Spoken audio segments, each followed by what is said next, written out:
and just as sweet. Like a ripe red cherry, she looks ready to eat. I like to watch her dancing, I like to see her move. Yes, I do now.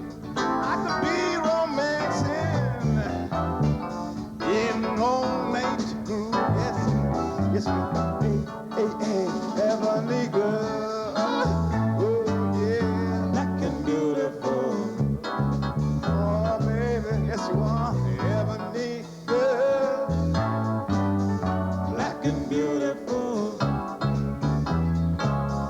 Just to see her smile brightens up my day.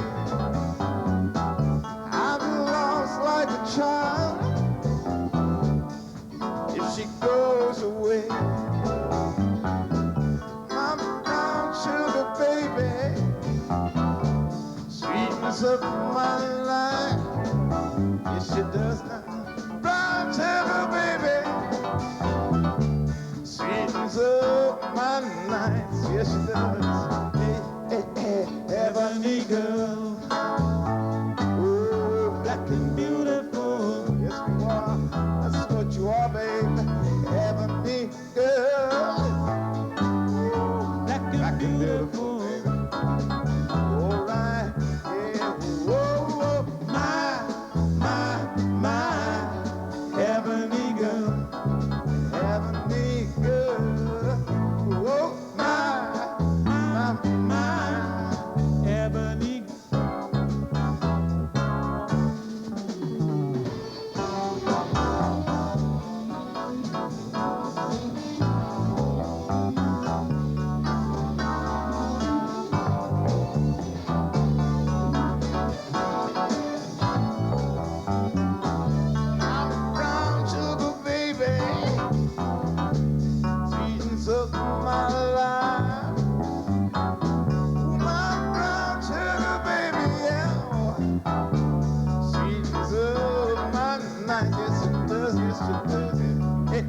Ebony girl, you're black and beautiful. Good evening, viewers, and welcome to Calypso Showcase. Tonight we want to pay a special tribute to the multi-talented Richard Nappy Myers, who passed away last Sunday. And to help us do that tonight, we have a couple guests. We start with Morel Peters, Luther, Calypsonian, and we are very fortunate indeed to have Naidi Lafon, who goes back a long way with Nappy, back to the 70s. Both of you, welcome to Calypso Showcase. Thank you very much. I want to start with you, Naidi, and I know this is a difficult period for you, but perhaps you can share some of your early moments with Nappy with us. Well, it started, as you said, in the early 70s. Nappy and I knew each other, seeing each other around in the neighborhood in Woodbrook. And then a couple of years later, he formed Embryo, and I accidentally happened upon them one evening, and there was a jam session, and it all started there. Someone was telling me that in Embryo, he did all of the musical arranging, he played music, but he never sang. And he had a little sort of a feeling about his voice, and he didn't think he was such a good singer. Can you share something with us about that? Nappy is one of the most prolific musicians and composers this land has ever given birth to. But in the early stages, he was a bit hesitant of taking the front line. And over the years, he developed, he overcame, you know, that obstacle. I want to come back and talk about some of the compositions that he did for you, but I want to touch with Luther now an aspect of Nappy in terms of, there are so many areas that Nappy relates to you, both as a Calypsonian and as a co-director of COT. Talk a little bit about his relationship with COT for me, please. Well, I had known Nappy before getting involved in COT on the board, but I learned so much more about him on the board because I recognized then that Nappy was a sort of resource person for cut, because like the office would call on Nappy to identify a piece of music that probably using a jingle. We'd call on Nappy to talk about some aspect of the copyright laws and you know, some aspect of the history of cut. You were always there, and you could always call on him for assistance in these areas, and I recognize that he was very resourceful and a very valuable person to have around. You may not know, but Nappy was one of the founding members. He was one of the 8 founding members of CUT, yes. He was one of the first set of directors, and you know, and it was nice to have benefited from his presence whilst on the board. Tell me something in terms of his, and I know a little bit about it, but at the time of his passing, what was his total role in CUT like?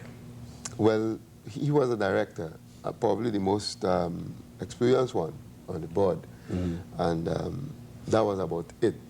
But his contributions to the board, sometimes you disagree with Nappy.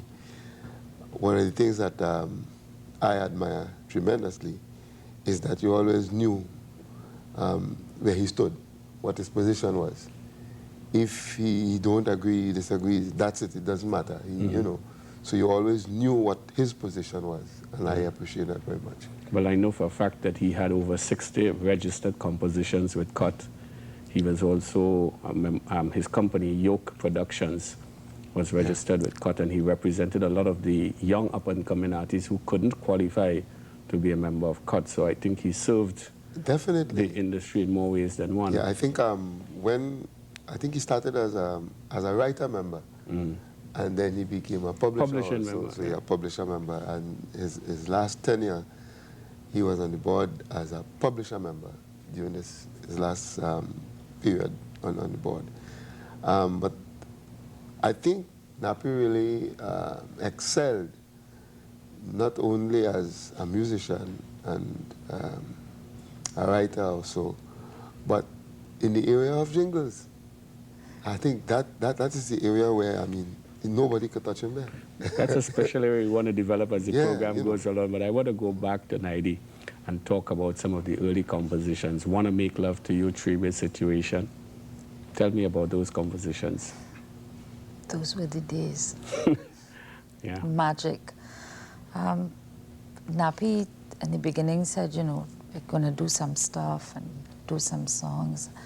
And I was very much afraid because I never thought that we would have done anything. You know, I was very much afraid because in the first instance, I never thought I could project.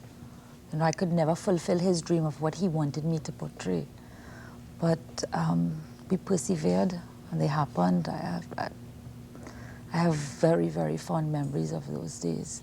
The working hard, he's a perfectionist. He's a workhorse. He would make me go over those lines over and over and over. And somehow they were never perfect for him. It was always, you could do better. He was a perfectionist. Okay, we're going to take a commercial break, and when we come back, we look at some performances by Nadia Lafont, backed up by Nappy Myers.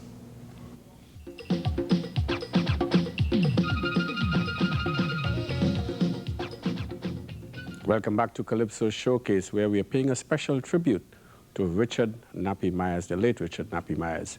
And now we take a look at 2 performances by Nadia Lafont, singing Three-Way Situation and Wanna Make Love to You, tunes composed and arranged by Richard Nappy Myers, and in fact accompanying her on the guitar as well.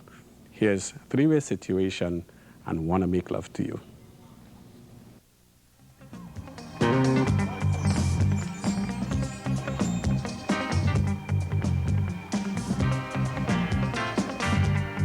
Baby, I know you belong to another, but hard as I try, I can't love no other. Oh, oh, oh.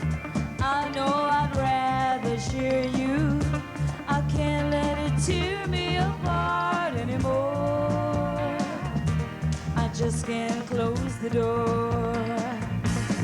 'Cause I got a sweet love vibration, even though I know that you're not mine. Caught up in a three-way situation, and it's getting stronger all the time.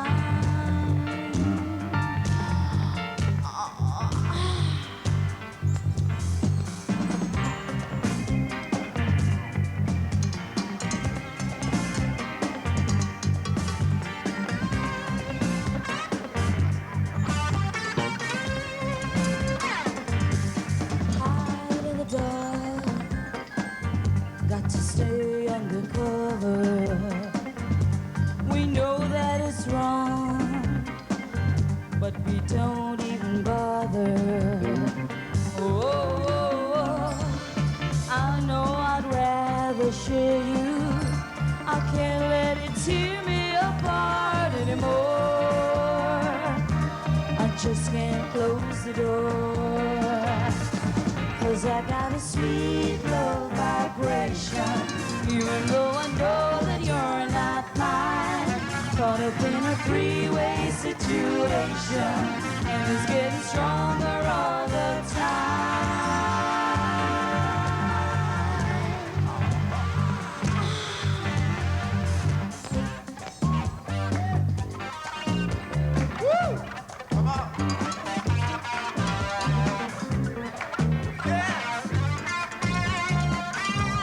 Nappy Mary's in guitar.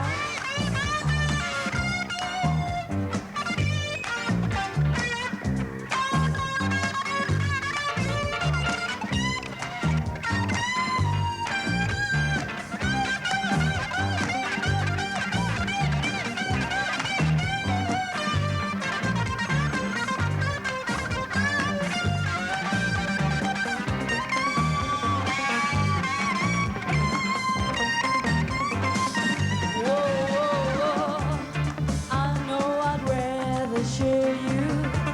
I can't let it tear me apart anymore. I just can't close the door. 'Cause I got a sweet love vibration, even though I know that you're not mine. Caught up in a three-way situation, and it's getting stronger all the time.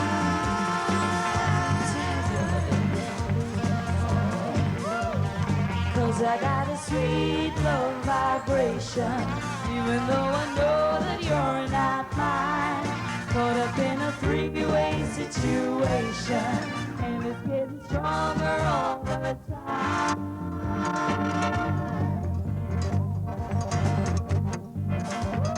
'Cause I got a sweet love vibration, even though I know that you're not mine. Caught up in a three-way situation, and it's getting stronger all the time.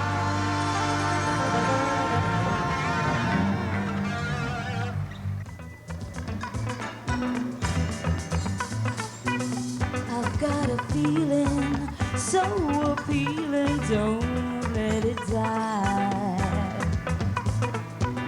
I've got the real thing, such a sweet thing, give it a try. My love is the only thing I have to give, and I've been wanting to admit I wanna make love to you. If it's the last thing I do, I wanna make love to you.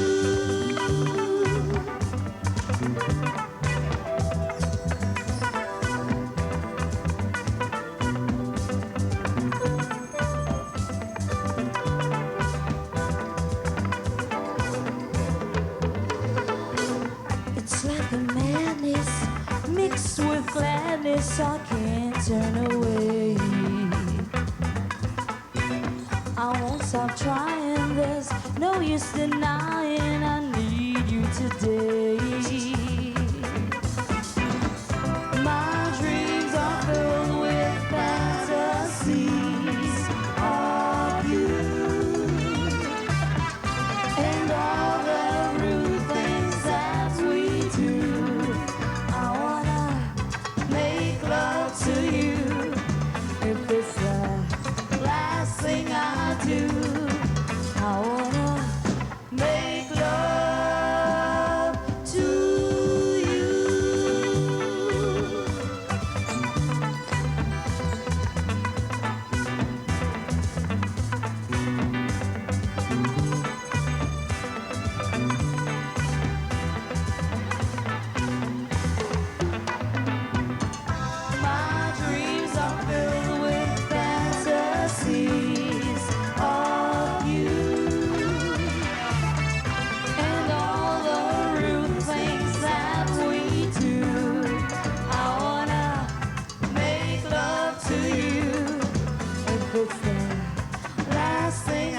too. I wanna make love.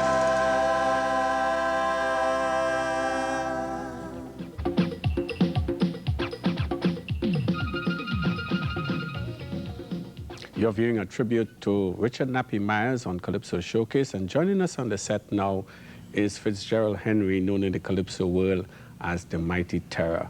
Terror, welcome to Calypso Showcase. Well, fine, thank you. I know you Nice were reading. very shook up the other day when you learned of Nappy's passing away. And some of your music was passing through the mill, as it were. Tell us a little bit about your composition and what Nappy had been doing with it. Well, I took my music to Nappy. Well, for the past 3 years, 3 or 4 years now, he have been recording me and doing some arrangements and so on with me. And he is a fellow that I have found to be a high-quality, decent person. Hence the reason I had dealings with him. Mm-hmm. And he know his job as a musician and as an arranger and as a technician in the studio. Well, we arranged to do the '94 album together.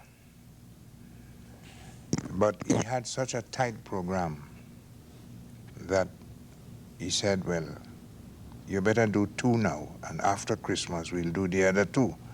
The 2 most important ones that I should sing in the tent. He figured that I should do those first, and after I'll do the other 2. So said, so done. Well, he put the tracks down, himself and his second man, Buff Carlton. And they called me in Saturday to put my voice on. Well, myself and Nappy, we always have a long chat before work start. And as usual, we start talking about different things and so on, including things about the copyright organization. Eventually, I said to him, I passed at the drugstore to get some strepsils, you know, for my throat. And I didn't get what I wanted, which is lemon and honey. And I don't like the plain ones. So he said, well, he got to go out because he had to do a gig with Hazel Ramber and sing. So he going to the venue to set his speakers on, you know, get the place prepared for the show. And when he coming back, he going to bring a packet of strepsils for me. He left and he told Buff what to do. He set up everything for Buff to do. And I and Buff went down to work. I put 2 tunes down before he happened to reach back. And the thing went so fine. He said, Buff said that Nappy says that we have to put some live-ons on, which is on Monday. We're going to put the chorus down and mix. By Tuesday, everything would be set. I said, well, okay, that song ain't fine. And Mr. Nappy, just leave me in peace. Sunday I was having lunch when Vanessa Hobart called me at home. He says, I see like you're having lunch.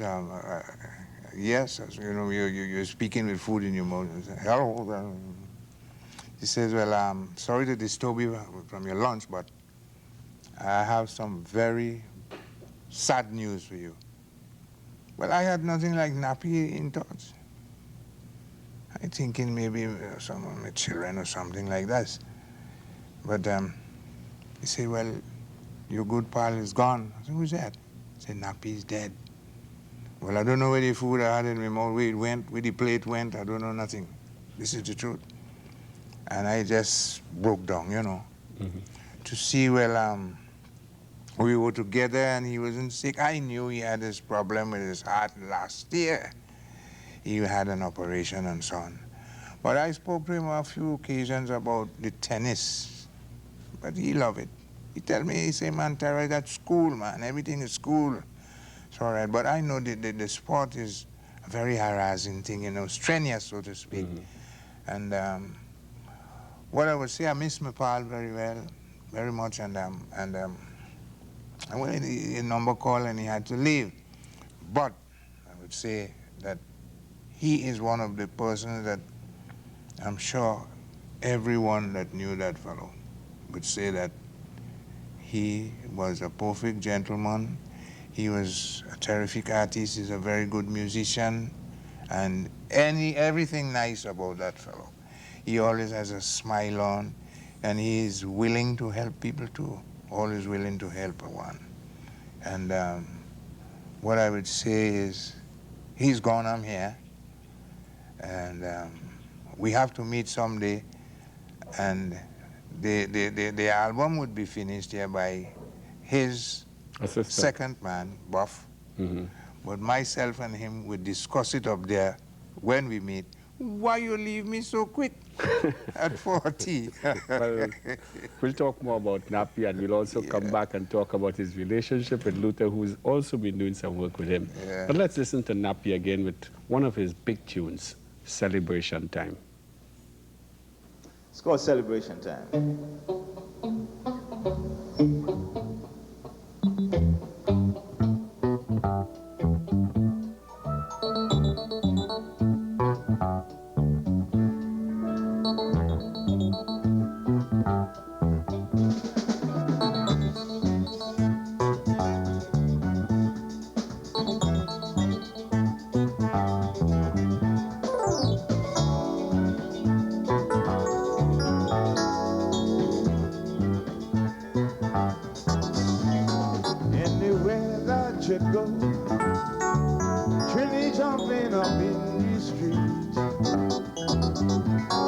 From New York to Toronto, Trini jumping to Soca Beach. Every year is a red hot fever, making people lose control. Like it's some kind of madness take over. It's a wonder of this world. It's a wonder of this world. It's celebration time. Oh, la Trinidad gone wild. Everybody feeling fine. Yeah, man, oh man, and child. All right, it's celebration time. Oh, la Port of Spain gone wild. Come rain or shine, we jamming. Trinidadian style. Well, if you give them a chance, Trini go right around the clock, and every night is a next dance, shaking up till the music stops.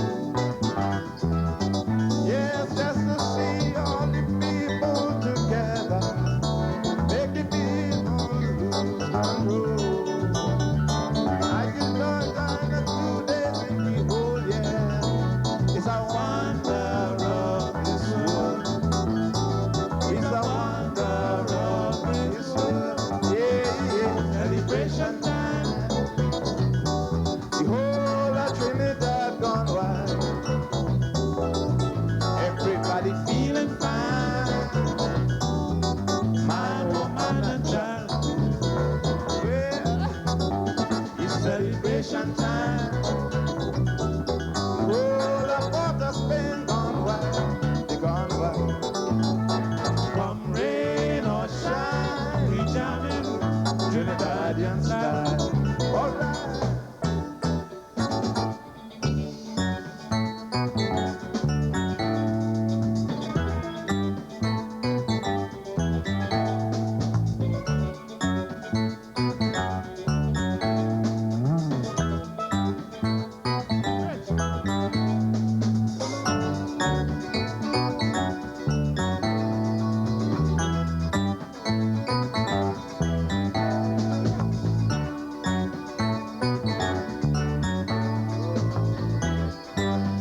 it's celebration time.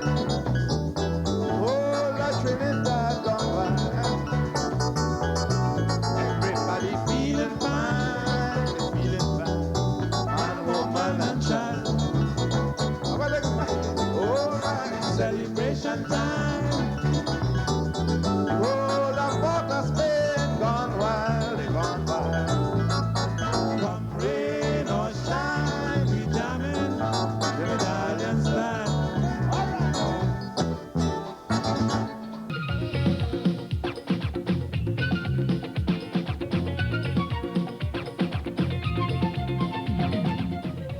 You're viewing Calypso Showcase, and we are paying tribute to the late Richard Nappy Myers. And joining us is Arthur Marcial. We're going to talk a little bit to Arthur after we ask Luther about his musical relationship with Nappy. Well, I, like Tara, probably less fortunate than Tara, because Tara was able to get his voice down on 2 tracks. I was supposed to do my voice tracks on Monday. That's the day after. And I was just getting ready to Nappy a call to ask him if, rather than coming in at 1, we could make it about 3 o'clock, because I had something else to do. Something else came up on Monday that I had to attend to. And just before calling, I got a call from another director, Mitch.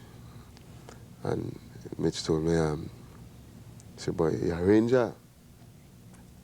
I said, what? He said, you're a ranger going, you know. So this is like mystery. I couldn't relate to what Mitch was saying at all. He said, you're a ranger going. I said, what are you talking about?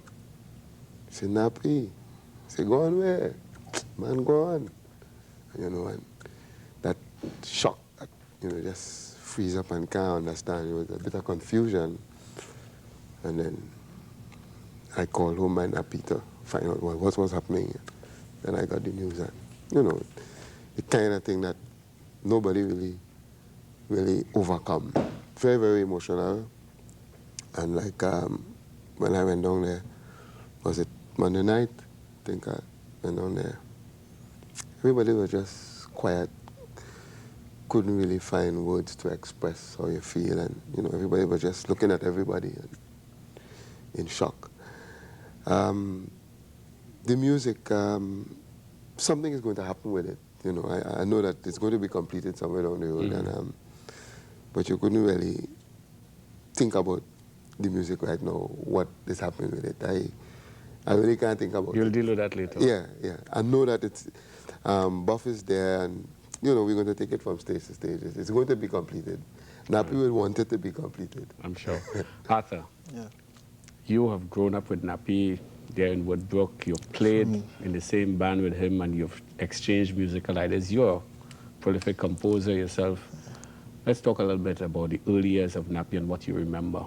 Well, as you said, Alvin, we started to play together, and well, one thing, Nappy always had nice guitars.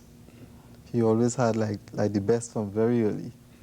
So so I used to go there, and he felt comfortable all the time to let me use his guitars. You know, sometimes you have a precious piece of tool and you don't want to let it out. He was never like that, you know. And well, we co-wrote a couple songs together, and we were like together like almost every day. We would sit together and try to learn the instrument. Not crossing you, but, you know, going into his studio, I was struck by a Jimi Hendrix poster with a head tie, and I remember seeing Nappy looking like that a couple of times in the street. Did he idolize Jimi Hendrix or have any, you know? Yes, he did. You know, in the early days, all the guitarists from our time, Jimi Hendrix was the person we used to look up to. And incidentally, Nappy looked a little like Jimi Hendrix. This is what I thought. Yeah, At first glance, I thought it was a picture of Nappy. You know. He looked like Hendrix, and he was away for a while, and he learned some of the kind of rock things like what Jimi Hendrix used to do. Do you think this has also crept into his music, this sort of mixture of rock and soca? It is a strong undercurrent. You could tell that he has what is like rock roots. You could hear it coming out here. But he found a clever way of mixing it into the calypso.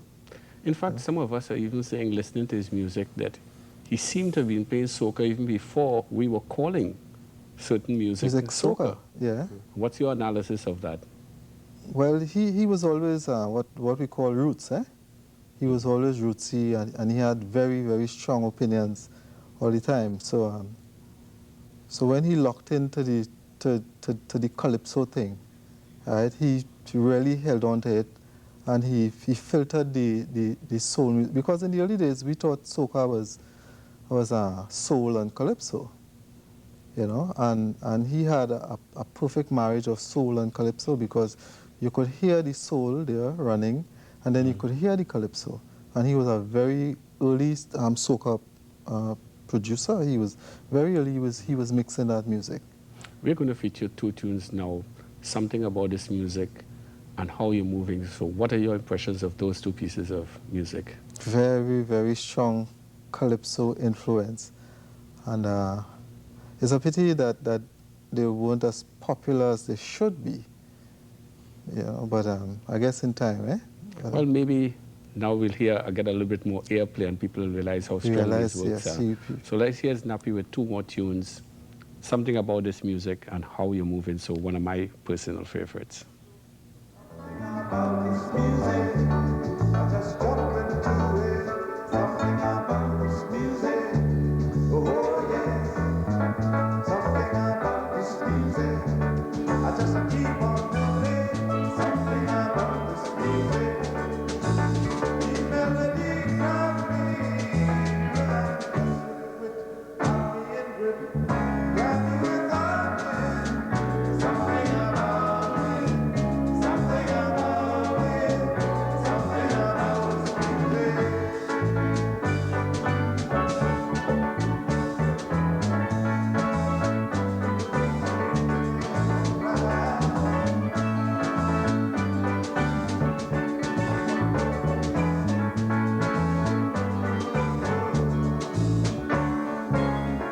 Every time I find the beat is understood, nobody want to leave, but they're feeling good. It ringing out for the future, keep it ringing on and on, ringing out for the children, from generation to generation. Here we go, breaking it down, breaking it right down.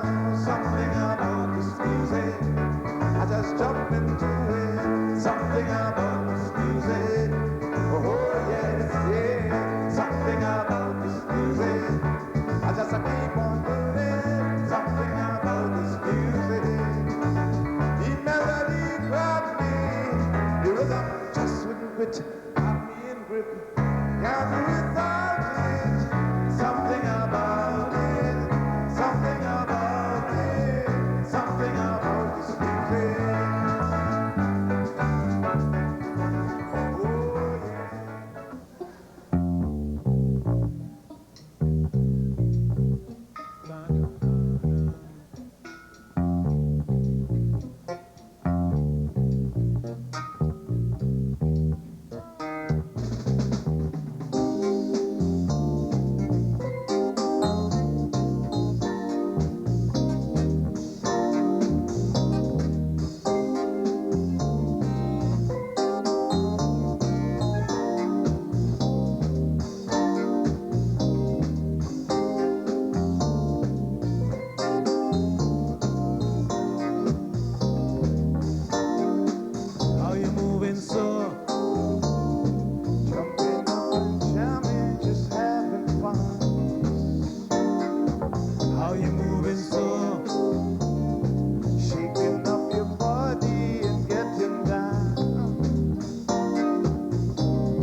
so? Been up and jamming, just having fun. How you moving so? Shaking up your body and getting down. Girl, I love the way you move and you play. You got what it takes. Simple and sweet, moving to the beat. Oh, dancing in the street. Oh yeah, how you moving so? Keeping up the tempo till morning come. Well, how you moving so? Well into the music and carrying on. Welcome back, and it's a pleasure to have Andre Tanker join us on the set to add his contribution. Welcome, Andre. Thank you. But before we touch on you, I want to ask Arthur another question. I want to ask you two questions. What was Nappy like as a boy, and how did his studio begin? Well, Nappy was always into music, eh? And he also did like his sports. As I said, he was a very strong, opinionated person. He had very strong opinions. So it's either you liked him or you didn't. And but we had no problems as growing up as children because his views were always good in my eyes. So he was like a happy boy. In days he was a little reckless at times, into motorbike and everything, break foot and all kind of thing. As a boy, that is what he was like. He started studio thing very early because he always had a tape recorder, so that he always had ideas to put down on a tape recorder. And I remember when he moved into Petra Street where I live, incidentally, and he was setting up a little studio there. I had a 4-track machine, a tape recorder thing, and he asked me to use the machine. So I lent him the machine, and we would sit there like for hours in the night, trying to understand how to get this thing happening. And then he got into the computer phase. And I remember one night we were putting down some music. We spent hours trying to get something right. And we were still loading the computer, and we forgot to save the thing. Yeah, you lost everything. And that is it, We spent like 5 or 6 hours trying to get something happening. And when it was done and we liked it, right? Then we lost That's it. We lost everything, But strange enough, we put down the same music in about an hour and a half after that because we knew the parts, by then, But it was a slow process because, Nappy was not a keyboard player. So we were there, kind of drawing out the parts there on this keyboard, and it was frustrating because I couldn't contribute because I was just like sitting there and he was there, I would give him my ideas and he would put it in, piece by piece. Yes, piece by piece, and we were slaving on this thing there, and then, so we had a lot of fun with that in the early days. Andre, I think your music is a sort of parallel to Nappy's in many ways, and as a listener, how do you view his music as a fellow musician? Yeah, there were similarities in that we came out of an era where it's like a Afro-Caribbean culture, but we were reaching out into the world, like North American blues, rock. I was into also Latin from an early age, which I don't think Nappy was into that aspect. So that was something that we differed on. Also, I would say we differed on the cultural depth in that I really went in deep into culture, into the Orisha Baptist culture, the East Indian culture. Drumology and that sort of thing. But still, there were a lot of similarities. And the last record I did, Wild Indian Band, I chose him to be the producer. Amazing. Because one of his talents is his ability to work with people on productions, to get into what you're doing, and to, anytime you slip in confidence or anything, he's always there, 100% positive. And an artist needs that. So that's why he was so precious to all the musicians. And what would you say Trinidad has lost as a musician?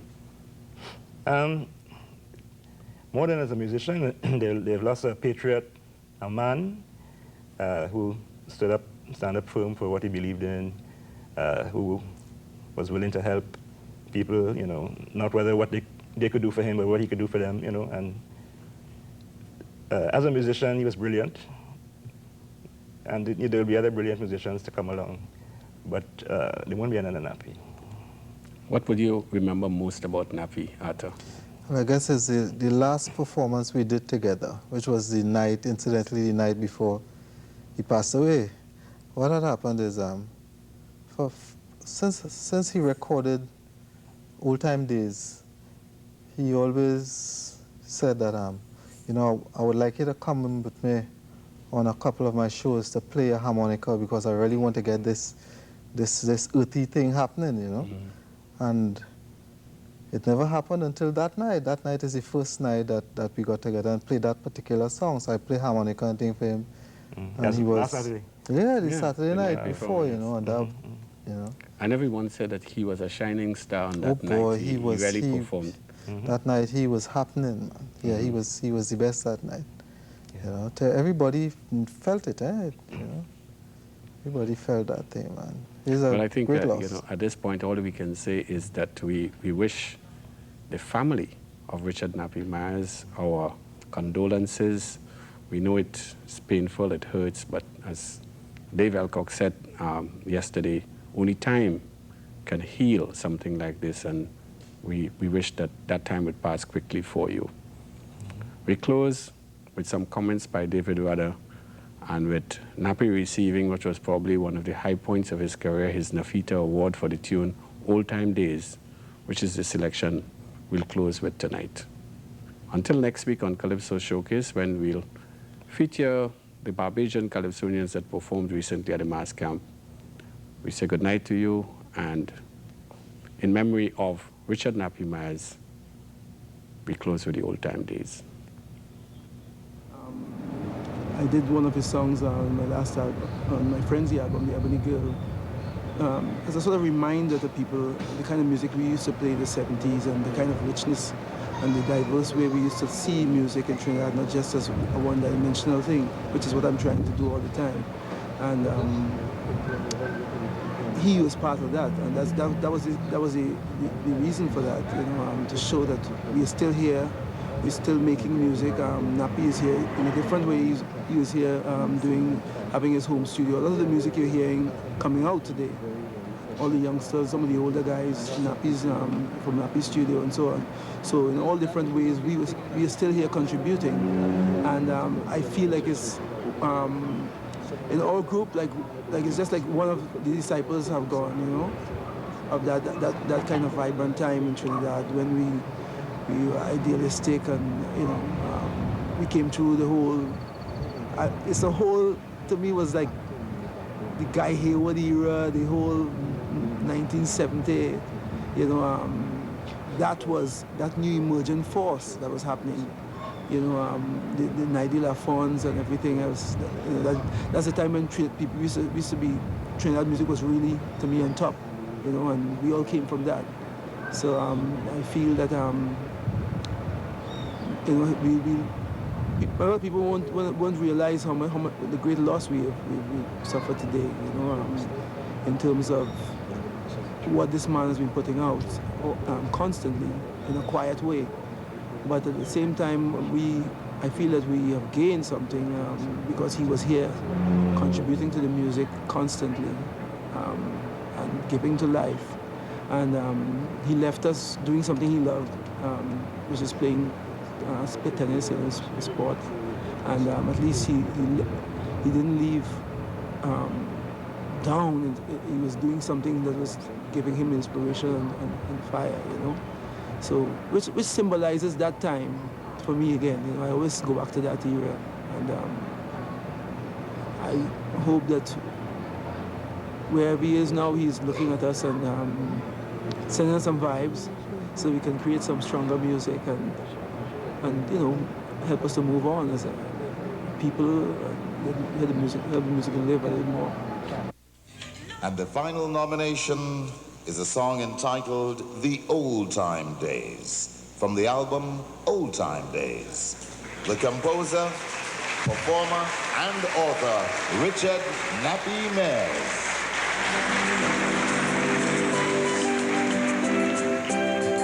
Bring back them old time ways. And keep the applause going because Nappy is the recipient. Old Time Days, composed and performed by Richard Nappy Myers.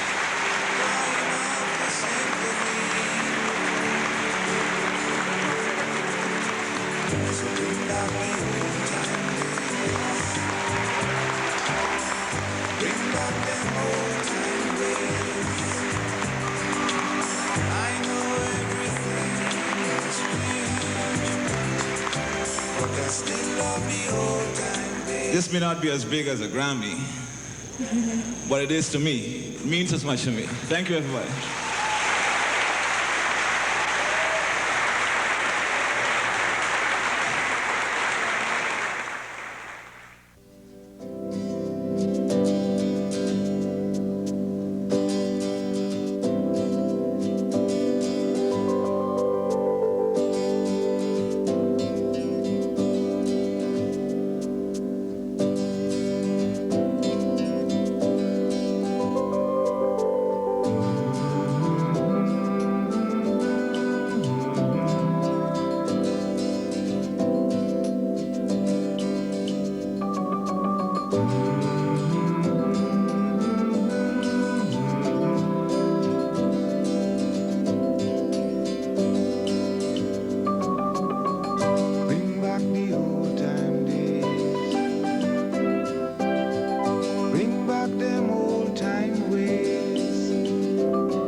Bring it back,